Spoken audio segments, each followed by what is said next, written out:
literally had no bites all day long. And Austin's like, I just called a bluefin. He was with Josh, and we're like, all right, just the in-reach test. And before you could turn off the location, and I was I just looked at the location, put on my GPS, and I ran there. And I was like, 5 minutes. I mean, I saw him like flashing under the water, and we made a pass on him, and we caught one right at the last minute, and it was a bluefin, and that was pretty awesome. That was, you're down in the dumps, and you come out of there swinging, and you're able to catch that, and that was pretty cool. Last minute coming in, weighing that up, that was a pretty good experience, And how did it start out? Like, what was the origin story? Too much alcohol. Really? Okay. Says if God wanted us to have fiberglass boats, he would have given us fiberglass trees. It's for fishermen. It's not for taking the wife and the wife's friends. I think that it's a really, really pretty boat.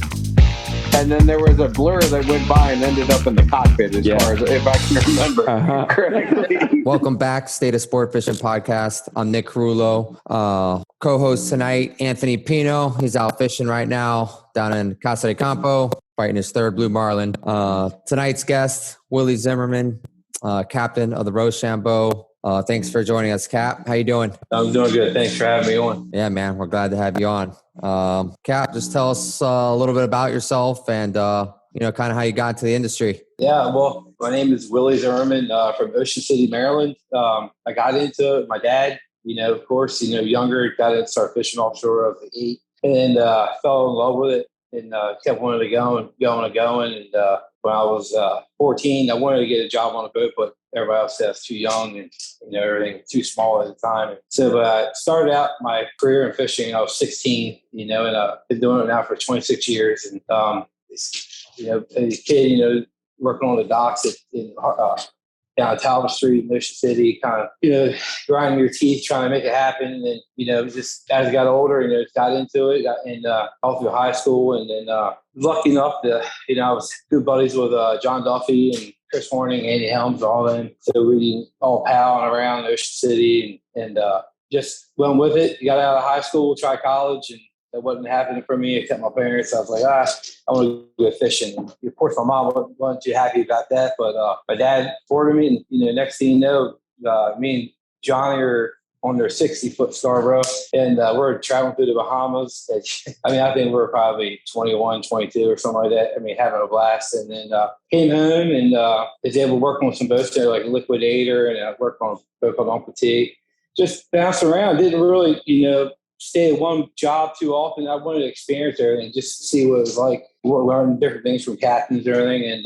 And then me and Johnny took his 66 Scarborough down to down Isla, and that was back when you had the J hooks and with the weights on them and stuff, and no circle hooks in. I remember we took like 2 packs of circle hooks. Said, well, we're going to try. We need to learn how to do it, and that's when we started, really messing with it down there. And that was a lot of fun. That's an experience that everybody should do. You're a mate. You need to go travel, spend some time away from East Coast or go to the Pacific. Now, everybody, it's really a great opportunity. But and then I just became a cat. I decided I wanted to be a captain, and got lucky and got to run at the time it was a newer 60-foot Holden.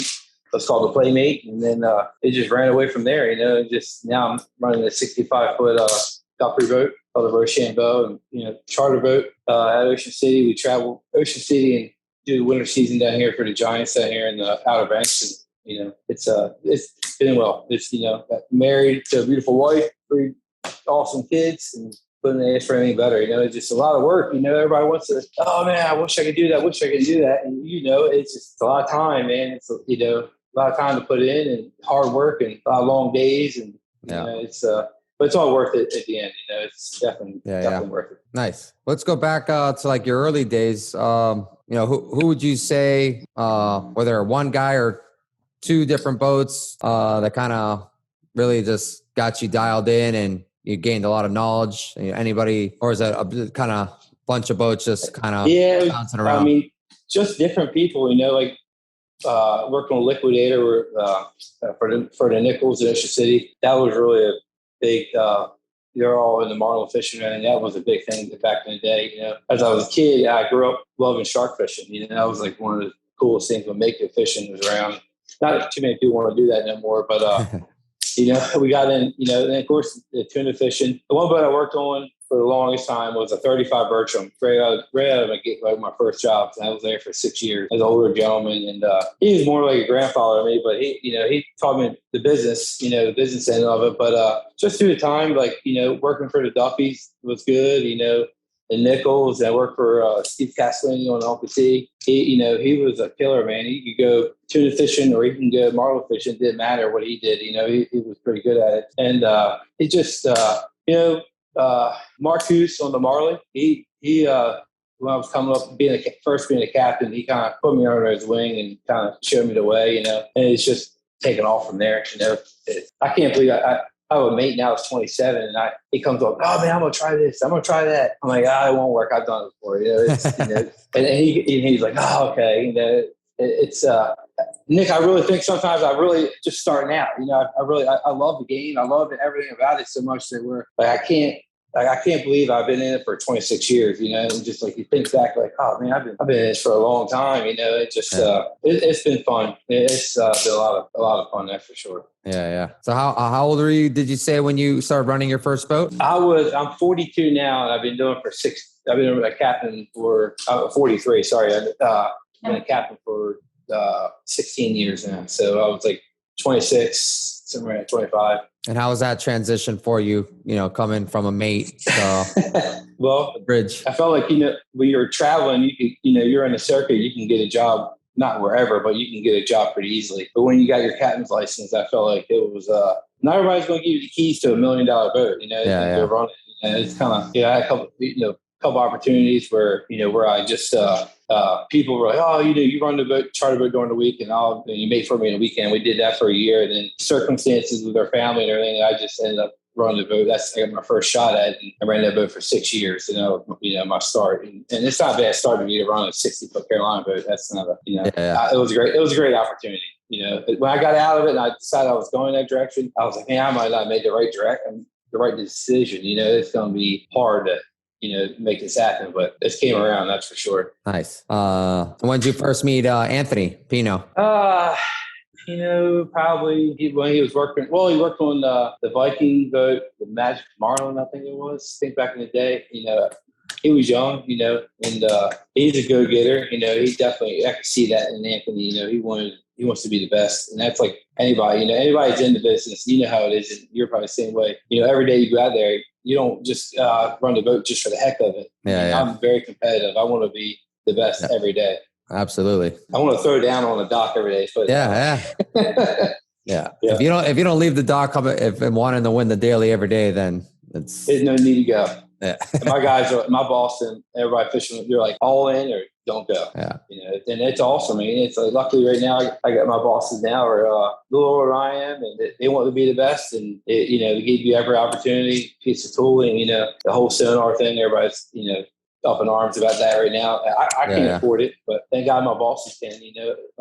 We have it. It's a tool that everybody thinks it's just a magic stick. Like, oh, we're gonna put it down there. We're gonna find the fish everywhere we go. Yeah. And it's another job. Yeah, really, absolutely. It's a whole nother gig. But talk about like what you said about leaving the dock and kind of wanting to win the daily every day you're out there, because some operations probably aren't like that so much, but you're fortunate enough to be in an operation like that where I know myself, I would want to be in an operation like that as well, because some guys I know, the owners probably think some captains aren't a good fit for them because that's their mentality all the time, Yeah, but you're right about that. You think some guys, they work themselves right out of a job sometimes. But I've won more tournaments the last hour, I won a tournament, Cape May tuna tournament, back when I was on the Playmate. It was last minute. And, you fight to the end. You never know what's going to happen. That's like you go to a tournament and everybody says, oh man, it's a 90-pound white marlin in the white marlin open. It's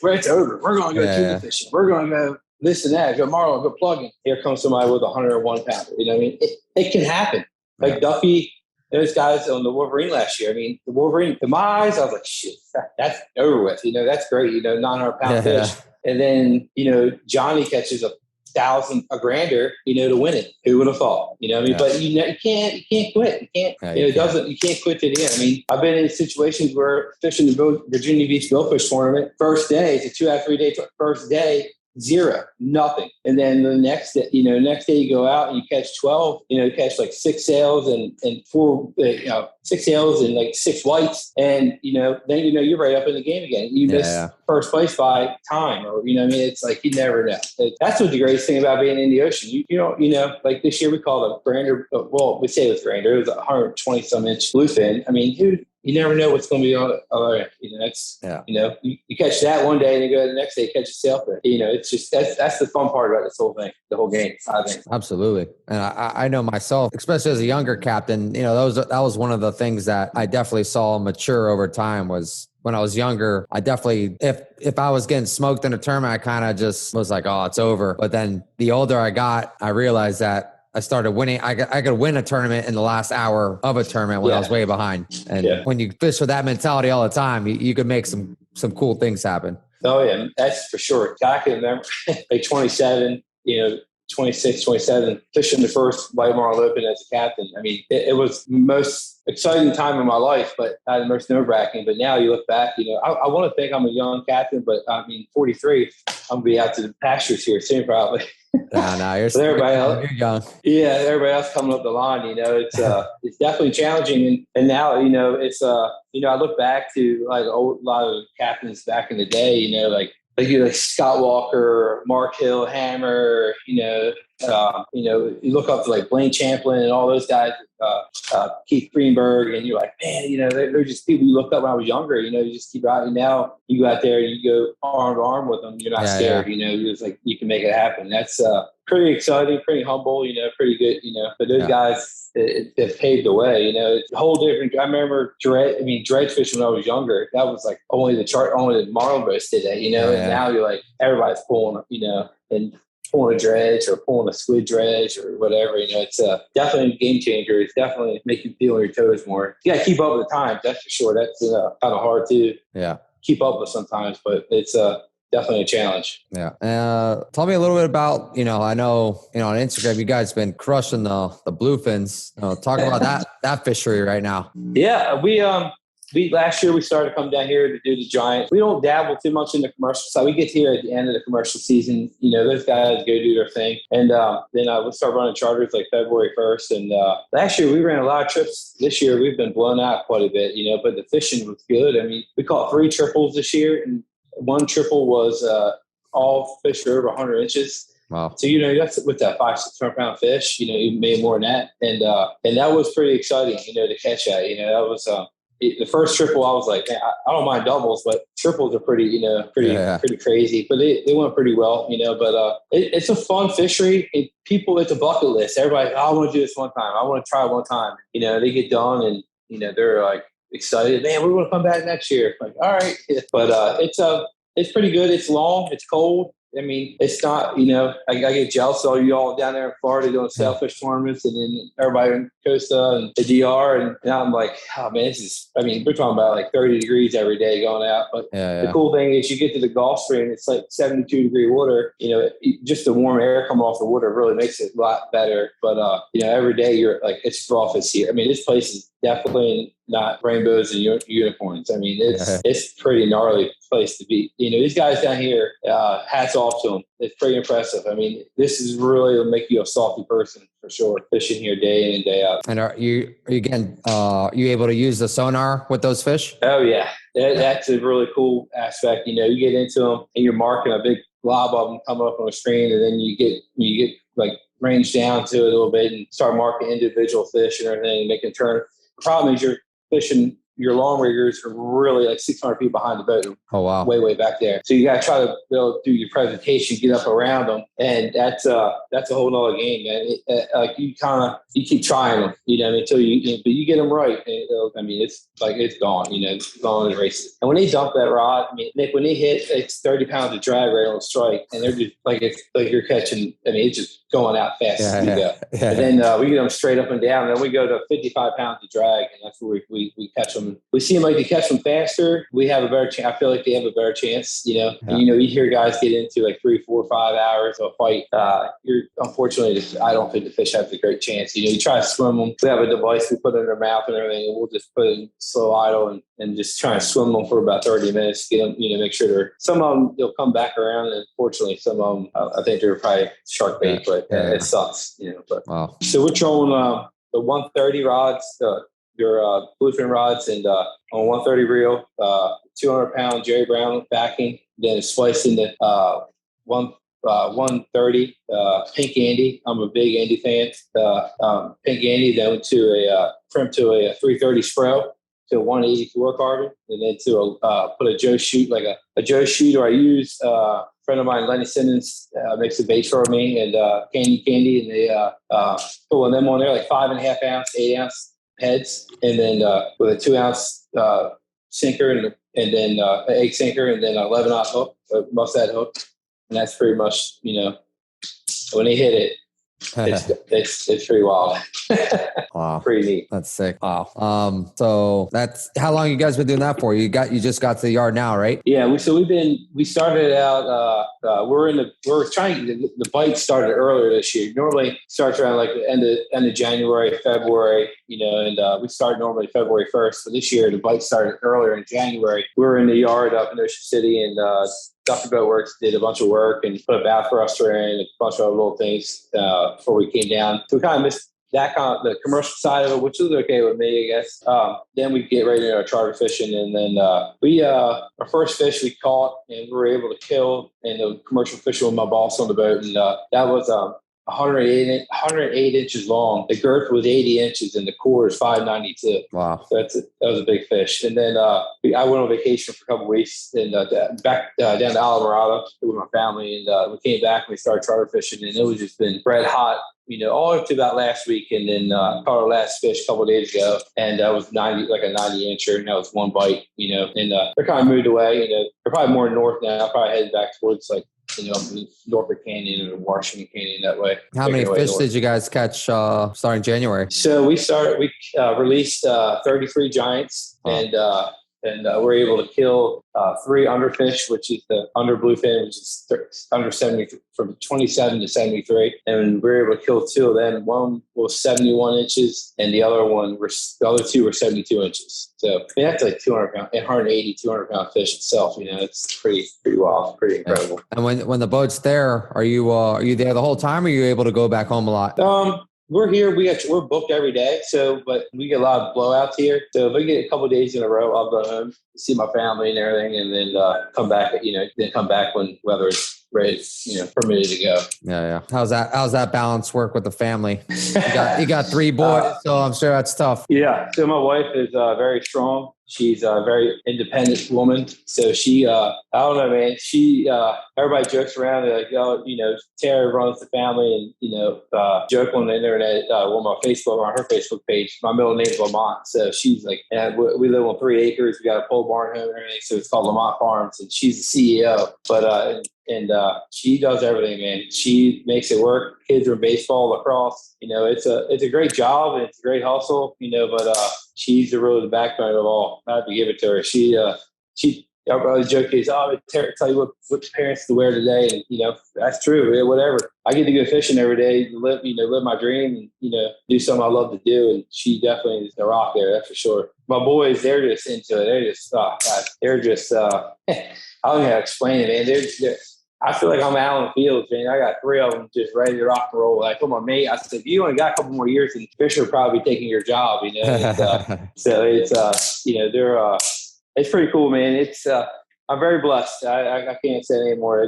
I'm lucky, and, you know, I'm lucky we've made a life of it. You know, a lot of people, you know, when they have kids, get married, and it's really not that, it's not the game for them. You know, there's only, I feel like, a good handful of people that can actually pull it off. And I'm lucky to say I'm one of them. I just, you know, we fished last year, 171 charters last year. Wow. And that's a lot of days, you know, in the water. You know, and we get done, And it's family time. I got home, I turned my phone off, and my wife's got a list for me like you've never seen before. It's around the house, and so it's a hard balance, but we do it and make it happen, and I really couldn't see myself getting out of it. My kids would probably have heart failure over that. They wouldn't like that at all. But it's good. It's good, but it's definitely a challenge. You said lacrosse. Any of them going to be getting a full scholarship to play lacrosse somewhere? No, I hope so. My middle child, Kai, he started playing lacrosse, and he had his first game the other day. Nice. And first game he's ever played in his whole life, he scored a goal. Nice. And I know those Maryland boys, they know how to play lacrosse. So yeah, and I played in high school, and I loved it. And that was probably one of my favorites. And I'm happy to see him play. And it was funny on the phone. He was FaceTiming me the other day. He's like, Dad, I scooped the ball, and they said you had to pass like so many times, and it tell you the ball's hot and you shoot. Yeah. He said, it's hot. And he said, I shot. He goes right in. He was super stoked. First game ever, scoring a goal was pretty cool.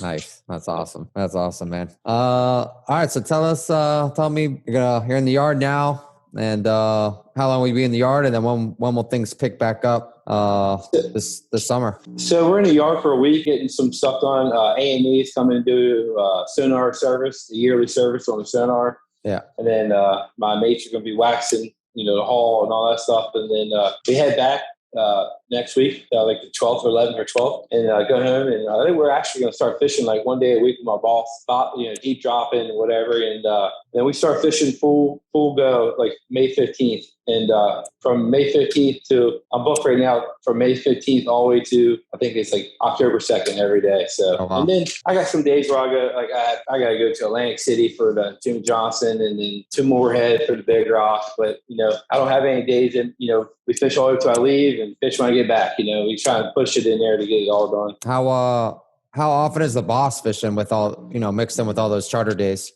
1 day a week. Every week. Oh, 1 day a week. Yeah. 1 day a week. Yep.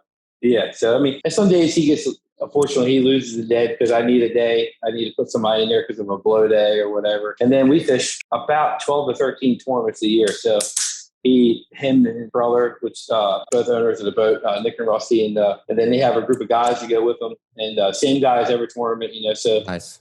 They all been fishing together for a while. So it's pretty cool, man. It's a pretty good team. Fortunately, we don't get to travel too much in the wintertime, but when we first start fishing, it's kind of chaotic in the cockpit, but by midsummer we're moving, everything's going good. All the wheels are turning. Nice. Well, that's cool. You get to fish with the same guys for the whole tournament season. You're not bringing new guys in all the time. Yeah. And they all hook their own fish, and I sit back and I yell at, sometimes, you're like window lickers, man. You got a blue marlin coming in on the right shore, and they're like scrambling around, beginning of the year, but like, in July, it's like that. But by August, when we get to White Marlin Open or up in Jimmy Johnson, whatever, they're a pretty good team, work together. And I get to see we roll with a bunch of GoPros on all the time. I sit back and look at the footage, and we wear the ear headsets and stuff. And you can tell when I say something because they all pick their rod up, and it's pretty impressive. I'm proud of them, for that. And these guys have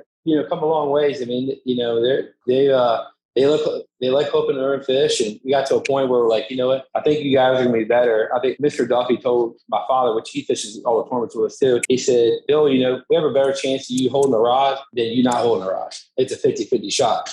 And I kind of thought about that. I said, maybe we need to try this. And man, those guys, they can get on a roll. They can catch them. So it's been pretty good. It's a pretty awesome situation. That's awesome, man. Yeah, you got to have guys that want it, man. Oh, they want it. They want it bad. That's awesome. And it's they like to carry and laugh, carry on and laugh all day long. Some days you'll see me. I take my head mics off. I sit on my chair. I can't listen to it anymore. Like it's just so much. I mean, just ball busting all day long. Just like it's a lot of fun. It's a good time. Nice.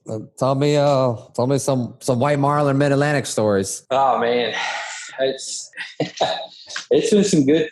I mean, I was out there today. Johnny did caught the 57, and we caught 27 with a charter. And the charter's like yelling. He's like, "Man, we want to catch tunas. We're done catching the marlins." I'm like, "I don't want to leave." I knew how epic it was. How it was going off, and I'm like, "Look, there's tunas." There was actually Allison's airing out in the airing out in the water out there. So we're like, "Look, tuna's right here. We're close to them. And we'll get bit by tuna." We never got bit, but I feel bad. But like I couldn't leave. I had to stay there. It was a pretty epic day. But it was like a lot of days. We just be charter fishing, and next thing you know, you get on school of Marlins, and catching 10, 15, it's no problem, no problem to catch it, a whole rigger full, but it's charter fishing is hard, everybody wants to tuna fish or dolphins. They want to take something home, but a few people there want to catch the Marlin. When they start catching them, they you're backing down, chasing around. That's kind of cool for them, but it's like, and I don't know, man, it's like, there's so many damn Marlin stories, but I just, it's a good place. And, everybody's like, man, where you had to go fish anywhere in the world, where would you go? Where would you live? And I would have to say I live in Ocean City or Outer Banks. I mean, it's just that Marlin fishing. It's long runs, a lot of time, but it's something else, And I got to fish over Triple Crown a couple of years ago with Andy on the Real Joy, and that's the closest thing I've been to, Ocean City, feeling like fish are fast coming in, not real slow. Like in Costa Rica. And, Costa Rica, yeah. That was kind of fun. The Marlins come flying in there. That was kind of neat. I didn't mind the nice calm weather. That was awesome too. But Ocean City is probably my favorite places. Not just grew up there. It's just great fishing. It's a lot of fun. A lot of competition. Come August, man. It's everybody comes rolling in there, and I like competition, and that's definitely where the place to be. Yeah, definitely. Sure. A lot of boats, man. Yeah.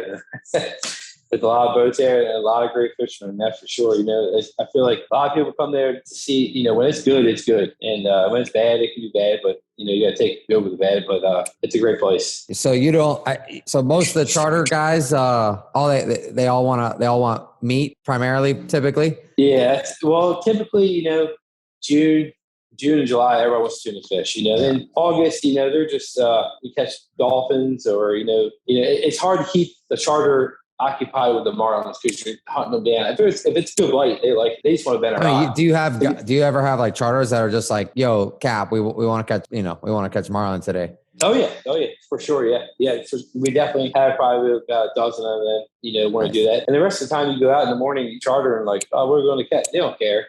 Hey, you're going to catch a tuna, a dolphin, or Marlin. You never know what's going to happen, and you just got there and put your day together. Yeah. I mean, I find that curious up there. What they find to do, because down here, you definitely will have guys that just, not that I do a whole lot of chartering now, but growing up, you'd have guys, repeat guys that, all they want to do is they want to catch numbers on sailfish, Oh yeah. Like, hey, we want to catch 10 today, and we love that, we're like, all right, cool. We love that. That's the energy we're looking for. Yeah. I have that maybe out of maybe 4 or 5 groups, and that's about it. And then the rest of them, they just want to go, they never seen a Marlin. They want to catch a Marlin or, but I get that one day a week or that tournament, I get to go with my boss or the guys, it's full out, it's definitely throw some numbers up there. And I really wish I could, like those guys, like, Jake on the Roll Groove, all those guys, and like Anthony, and they're all chasing the Marlins. I wish I could do that. I can't get my people. I don't have that kind of clientele who want to just strictly go, blue Marlin or Marlin fishing every day. I wish, I really do. But, it definitely changes every year. Like last year, a big thing was everybody wanted to go on overnight. And we're doing these 36-hour trips. Man, it is a long, it's grueling, but it's fun. But it's a lot of time. But that was a big kick last year. This year, it seems like everybody wants to go tuna fishing, or actually, I got quite a few trips late August to September for Marlins. Everybody last year was like, oh, we're gonna catch tunas. We want to try something different. That's we get that, and get a lot of people want to get more into daytime sword fishing. I wish I say I was good at that, but we're definitely learning. We're getting that down. Trying to catch them more and more. But it's that's a lot of fun. That's a long day. I give you guys. I know you guys do a lot of that down there in Florida, and that's tough. It's definitely tough to learn how to fish it. Yeah. Once you get the hang of it, you're dialed in quick. Yeah. So leading up to a tournament, like will you just do charters leading up to a tournament, or will like your boss and everybody come in and you guys like will maybe fish a day or two with the team before the tournament? Like for the tournaments, most of the time we try to get a practice day in before the tournament. A lot of time, like we had the tuna tournament, which I have a day set aside where the day before the tournament, go look around, go tuna fishing. It's kind of like a practice day. Then White Marlin Open, we have 2 days before that, we pre-fish for that with the guys. And then after that, we're setting marlin fishing all the way through the mid-Atlantic. So, and it's, we have ladies tournaments going on for marlins, and, so it's, we try to get a prep day in there, but we had that one day a week before, like a lot of times, that one day a week, we'll just take whoever the crew, the guys will come jump on the boat, we'll go, pre-fish that day or go practice fish like that. But most of the time I'm charter fishing almost every day right up to it. Nice. How do you say that, I think it's a common question for a lot of the charter guys that do a lot of tournament fishing. How well do you say that just helps you be successful out there just because you're out there more than, a lot of the guys, Yeah, we're on the water every day. That's a big thing. When I first got my job, my boss was like, what do you want to do? It's a private boat, we're charter fishing. He's like, I want you to be on the water every day.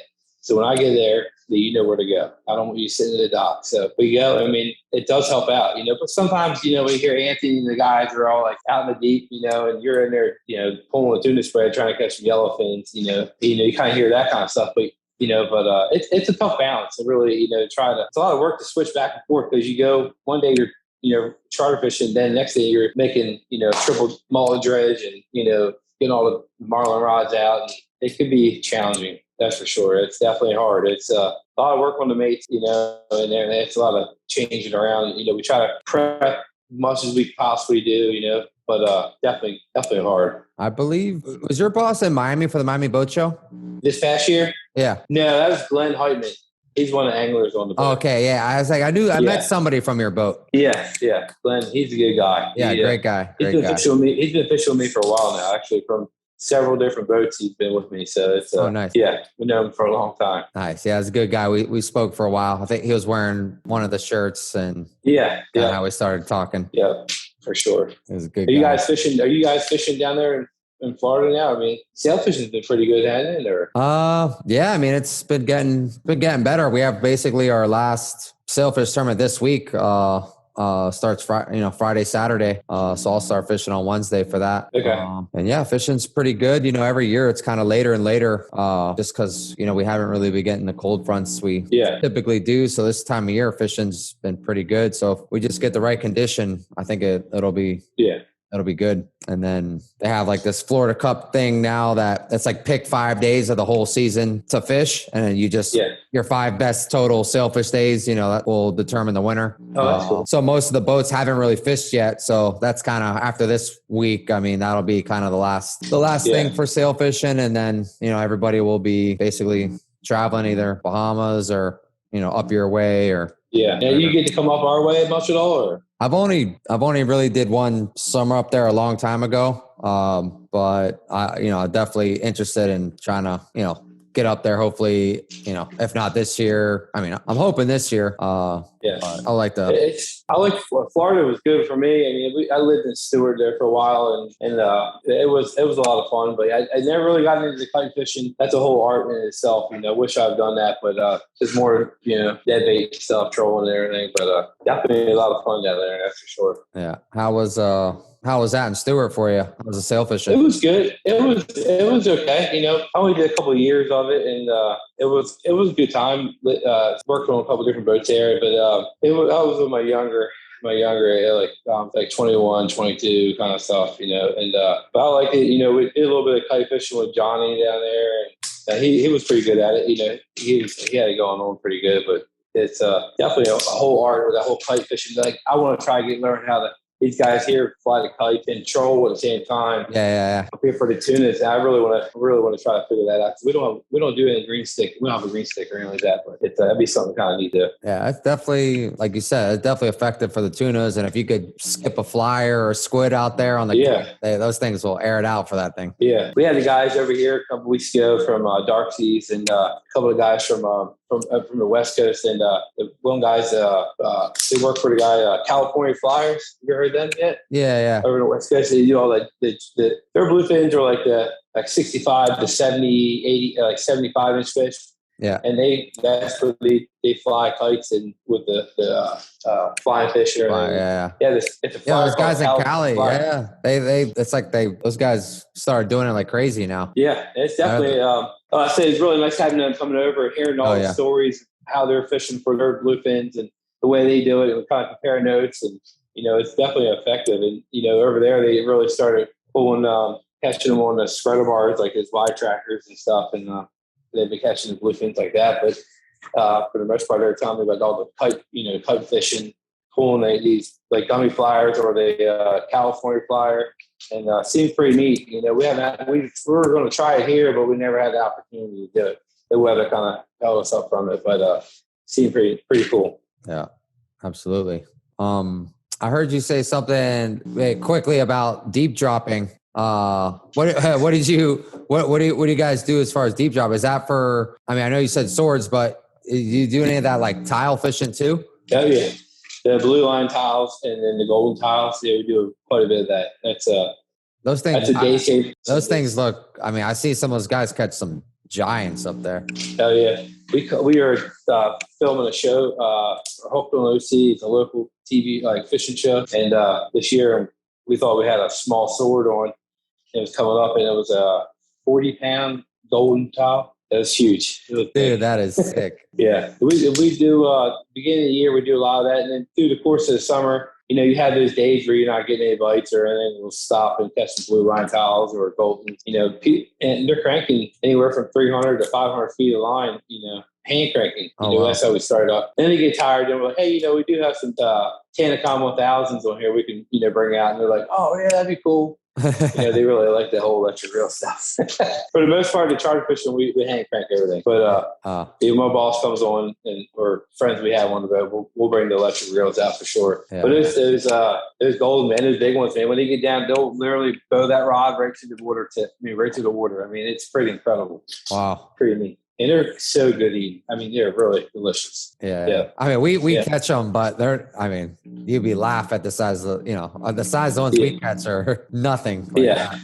And a lot of people laugh. They're like, I can't believe you stop and waste your day to go towel fishing. I'm like, I don't know, maybe I've been in it for long enough now where I'm like, anything with a bite, just when you set it down and that rod, as fast you can go. That's just a lot of fun, If people's morale change or they get laughing and carrying on, that's just the best part of the day. Unfortunately, it's not a tuna or a marlin or anything, but it's definitely something. Oh hell yeah, no, and that's like you said, they're great to eat. So it's a lot. It's a lot of fun. Well, so when they're hand cranking them, is that how many hooks you have on that? So we started out with probably about, I think it was 5 hooks. You buy a rig, a pre-made rig, it's easier. Yeah. And I think maybe by R&R ran that anyway. We found out cut it down to 3 hooks, and then you can have anywhere from 16 ounces to 32 ounces on there, depending on the weather. Luckily we have a seakeeper on the boat, and a lot of times if the current's real bad, I'll stem the tide and keep right on top of them and try to drift off and catch them pretty good. I mean, there's some spots where Nick, it would be no problem to catch your limit in about 45 minutes. I mean, It's quick. It's really good fishing, but they're good eating too, man. They're delicious. Actually. Yeah. Oh yeah. Yeah. How far offshore is that? Well, they're right in the canyons, right in the corner of the canyon. So you're 60 miles average, but there's a couple spots inshore that you can go and catch blue lines. And you ever catch sea bass before? I haven't. No. Yeah, sea bass is but they're good size ones, 15 inches or anything. Man, they're really good. They're good to eat too. So that's more of an inshore spot there, but it's average 60 miles. Either you can go to the Washington, to the Poor Man's, or the Baltimore to catch them. Just gotta find the right. There's a couple of different holes you go to. Yeah, that's cool. Yeah, change it up, switch gears there for a little bit. Yeah, definitely changes it up for a little bit. That's for sure. What you run the Showtime, right? Showtime, yeah. The release. The Express Fit. Yeah. How you like that? It's a badass sailfish boat. It looks like a badass boat. Yeah. No, it's a sweet rig, man. It really is. Release did a great job with that rig, man. It's Is that the boat they had up there somewhere at the Jimmy Johnson? Yeah. We're a dock right behind them. Bro, they're on the dock. We were ready to slip right behind them. I'm hoping to be up, come up this year for that tournament at least, and hopefully the Mid-Atlantic or white marlin or something. But I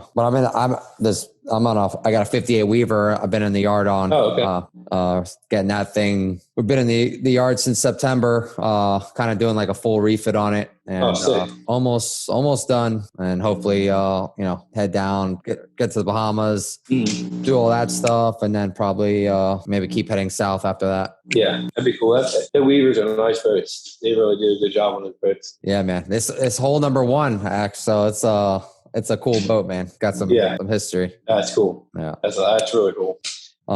So Anthony always has this one question. He always asks everybody, what is there one day or something that just keeps you kind of keeps you fired up? Doesn't have to be a tournament day, but could be a tournament, something that just you think of and you're like, man, this is why I do this. It's, could be a epic tournament finish. It could just be a charter day, making people happy, but just something that you're like, keeps you going.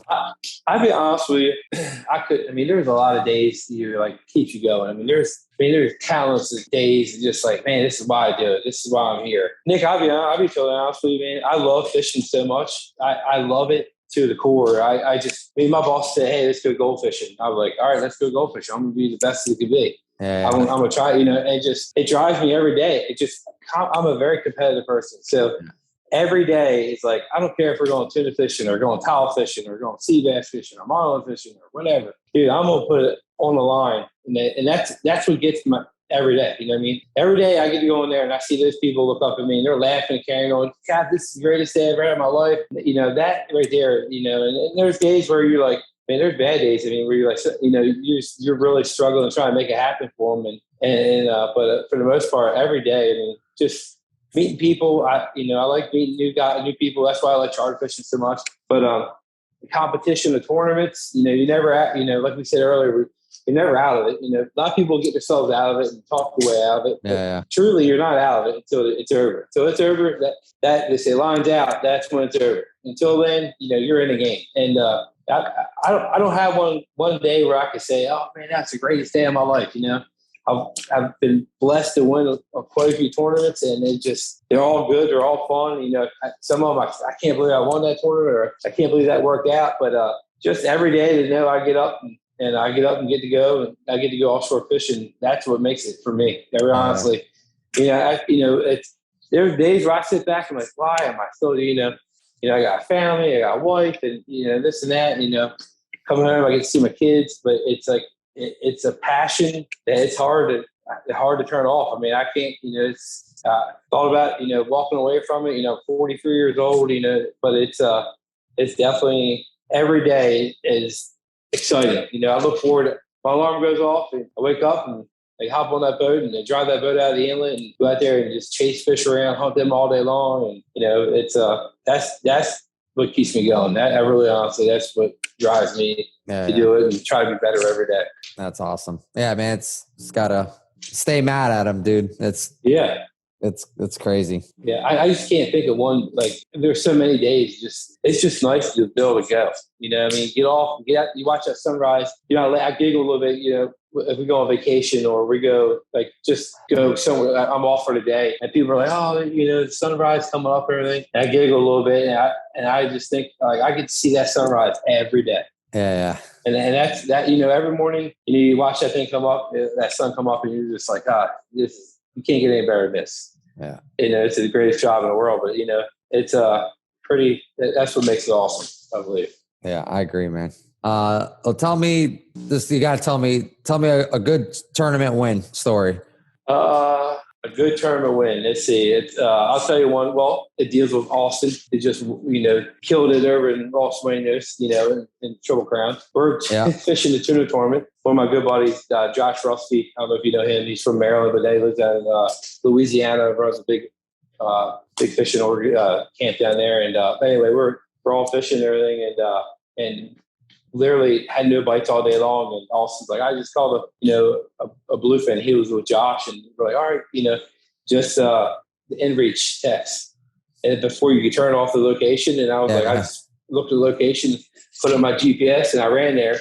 And I was like, 5 minutes. I saw him flashing under the water, and we made a pass on them, and we caught one right at the last minute, and it was a bluefin, and that was pretty awesome. That was, it was, you're down in the dumps and you come out of there swinging, and you're able to catch that, and that was pretty cool. We did last minute coming in, weighing that up. That was a pretty good experience. You got him on that end reach. Yeah, got him on. That's before people figure you turn them off, and you got the you can check the text and it tells you the coordinates. Latin. Did you tell him thank you for that? Oh, I did. Yeah, I think I probably bought him a beer for that one. That was pretty cool. That was but the other one was we were fishing the Big Rock, and it was in 05. I was on a boat called the Size Matter 64 Spencer boat, which I think somebody bought it, and I think it's still in the Kona. I was seeing on the internet. Anyway, we stayed in Hatteras, and we did good all week long. And it was a female owner, Gigi St. John, and the captain was Josh Rusty, and we had a first mate on there, Keith Brandt. And it was just us on there, and we're leaving. We fished all day, and we're like, if we don't catch anything, we're going to go to the point and just sit at the point overnight and go home. It was like 1:30, and the boss, she was trying to can we just stop these big lead patties? I mean, the size of football fields, huge. You just go up and cruise around them and everything. She was like, can we just stop catching dolphins? We haven't caught anything all day long. Let's catch some dolphins. And we're like, I know, we got to keep going. Next thing you know, we're talking to her. Next thing I look at her corner of my eye, and you know how you get that big bite and the burger creeps down on you and everything? I looked over, and it just, wow, gone. And I looked up to the second mate was running. Keith was running the boat at the time. I think Josh was getting a drink or whatever. And his eyes were as big as softballs. And we fought this fish for hours. She called herself an hour and a half, hour and 40 minutes, something like that. And this fish came up beside the boat. And it was, you get the flyer on the head and it had that little jiggle to it, And I'm sitting there, I'm like getting ready to leave this fish off, and I hear this noise in my corner of my ear, And I look over, and he just shaking. And he's like, he looked at me and goes, if I miss this, I said, I will kill you if you miss this. And I was like, just listen, it's going to come up, try and play what's going to happen. And this fish comes up there, and this man, he was so nervous, and he came up, and I lead the fish up, and I said, all right, go now. And he put the gaff over his back, and when he went to go swing, fish died and just rolled upside down. So he stuck it across the belly, and it was dead. So we're trying to get this fish in the boat, and we're so excited. It's just, dude, I'm 24 years old, and the captain is a year younger than me. We're just freaking out. Like, this is the coolest thing in the world, And so we get in the boat, and we pull this freaking fish in the boat backwards. Instead of coming in head first, we pull it in tail first. Now, we're so excited to even think about it, right? We're trying to get the pec fin in. Anyway, we ran all the way from down there to the Moorhead to weigh it in the Big Rock. And I remember backing in, and it was like so many people, people screaming, yelling. And this is when it was the old Big Rock landing. And just being young. Kids. And they're just backing in there and weighing this fish up. And I think the fish was like 506 to beat. And I remember they saying, they told my boss at the time to lift the lid up. You read the sheet, turn around, and said 527. I'm telling you right now, that's probably the coolest. That's probably one of my coolest times. As a kid, winning the Big Rock, that's just huge. I fish it now thinking, as a captain, I was a mate then, as a captain, I want to get it done, but it's pretty cool to see other people do it. My buddy Ryan Knapp, he caught the big fish the other year on the top dog, and we talk about it, and it was one of the greatest experiences in my life. That's probably one of the best ones. Yeah, that's definitely that's a really cool story. Yeah, it was pretty cool. It was funny thing. It was like people are trolling behind you, and when you get in, you have to get a lie detector test right away. And one of the questions is, did you shoot the gun? Shoot the fish with a gun? And the captain's like, no, why don't we have a gun on the boat? And he's like, oh, well, somebody said that they heard a loud bang. The only thing we could think was the lid on the bridge, come down the ladder, the hatch slammed down and hit. It was just like, it was cool. We backed in there to slip, and it was like a party. Everybody just came there and just started partying behind the boat. And it was just, it was awesome. That was a pretty cool time. That's epic, man. That's the story we're looking for. Yeah, I had tons of them, man. It takes a while to get them out, but that was a lot of fun. That was good. Yeah, that's cool, man. Being young like that and pulling in there, everybody's watching, dude. Oh yeah, that was then probably like, how old are you now, Nick? 35. 35. So I was probably at 30 in my 30. Well, I had Fisher, so he's like 31, and probably my real big first captain tournament win was on the boat called Absolute Pleasure with the owner, Jamie Romero. Great guy. And we were fishing in the Big Eye Hole in the Washington Canyon. And first day we never got bit. Second day, and there was like 40, 50 boats in this area and just trolling for these big eyes. In the last minute, like I don't even know, like 2 o'clock, whatever it was, we get bit. And it was a big eye, and we fought that thing for an hour or so. It took us overtime. So, it was overtime, and I'm freaking out. I'm going to make it back. And we made it back with like half an hour to go before it was over with. And we were the last boat to weigh the fish in that day. And a couple of boat friends of my buddy Josh, I think he was winning it or something like that. And we went in there, and it was like 212-pound big eye, and we weighed 257. That was my first big captain win. That was pretty awesome, man. Wow. For a tuna tournament, it's like almost like $230,000 or something to win. So that was pretty awesome. Oh yeah, that's awesome. Yeah, that was pretty cool. That was a pretty cool time. That's a lot of money for a tuna.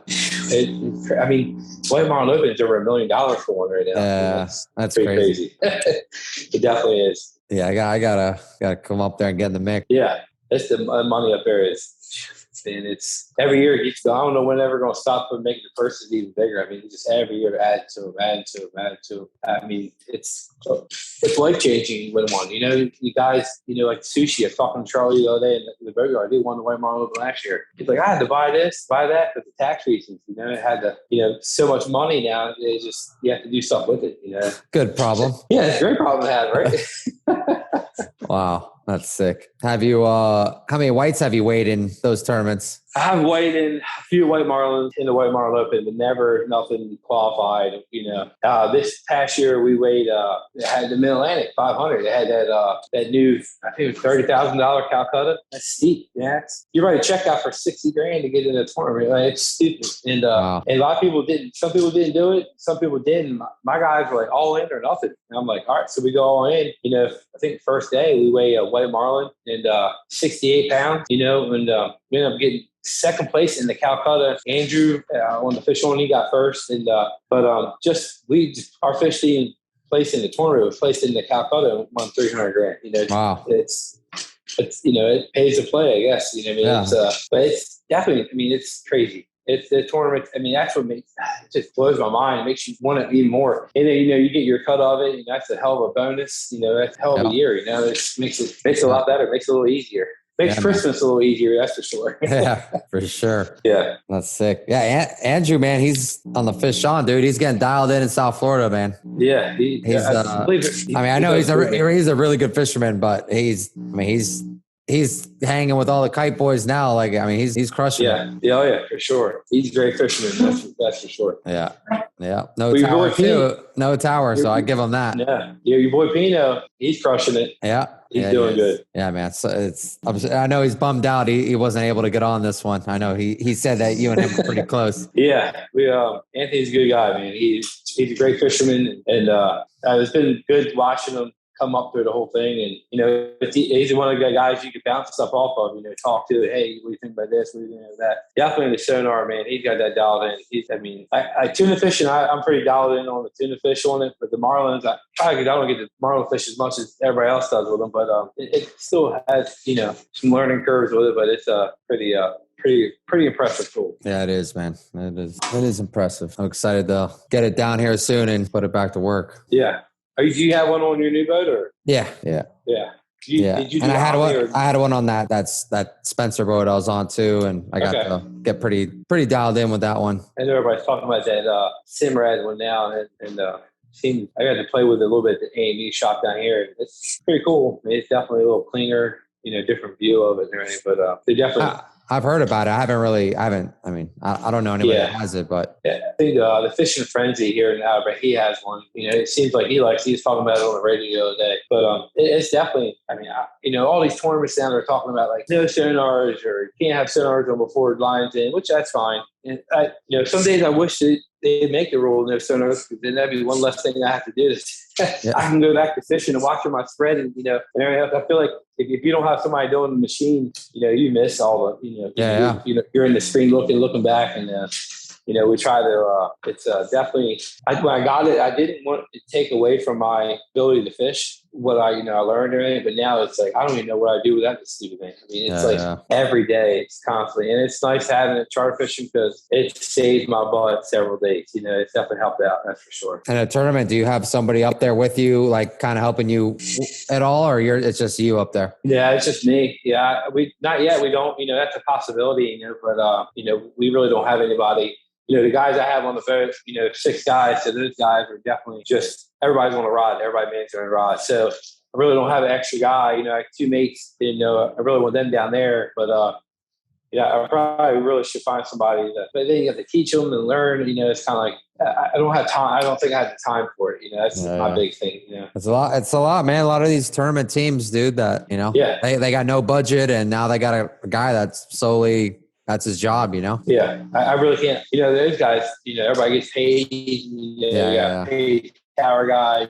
It's just really not in our budget yet. I don't think, but I'm not going to say it'll never happen. But it's a possibility. I need to find some young kid that wants to go fishing every day, and then it's like literally just a gamer or something like that. Yeah, exactly. Yeah, you need a gamer. Yeah. That'd be great. Yeah, but that's that'd be the best thing. But unfortunately, it doesn't happen, and that's only me. And it's tough. And I used to love. I mean, I use charter fishing. Always carry a rod up in the bridge. Marlin fishing or anything. You get to hook them, hang them down. But anymore, I'm like, just leave it down there. I missed too many. Now just deal with the sonar. But I mean, it's. It definitely like, oh man, we got one coming on the right side, or it's 2 on this one, on this bait ball, and when you see that come alive in the spread, it's just like this thing's worth every penny. It's pretty neat. Yeah, it's badass. I guess you guys can't use them sail fishing like kite fishing, can you? Or no, I don't think anybody's really gotten good at it. We're in such shallow water. I mean, I know Raul Gonzalez on the Bar South. I know he's been messing with it, and I think he's probably one of the closer guys trying to get it dialed in for South Florida. But it's I don't know. I think it's tough, because we not all the time, but you tend to make a lot of moves, and but yeah, I'm sure at some point it's it's going to happen where it's going to help a lot. Yeah, you just like set yourself up in the wind, right, and then just kind of like go back up and down the line. Pretty much how you do you. Yeah. I mean, that's pretty much you set yourself. Yeah. Yeah, you typically. Yeah, I know. What's that? I know you're not supposed to upwind somebody. Is that right? Like you set up on something, you're not supposed to go on. That's kind of bad etiquette or something. Yeah, typically. I mean, because those fish are north to south. So typically, if you north somebody, you pretty much piss somebody off on the dock. Yeah, that'd be bad. Yeah.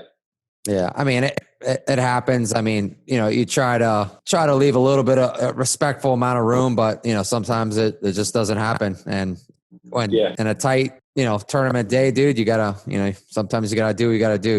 Yeah, I understand that. That's the truth about that. Yeah, I mean, especially if you want to be competitive, can't be a nice guy all the time.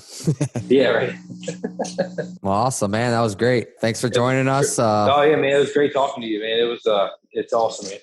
Hope to see you up north if you do. Yeah, absolutely. For sure. We'll come check you out. Oh yeah, for sure, man. I appreciate it. Thanks for having me on here. Yeah, Captain Willie Zimmerman, Ro Sham Bo, Ocean City, Maryland. Have a good one, Cap. Appreciate it. You too, buddy. Thank you so much. Yeah, thank you. I'll see you.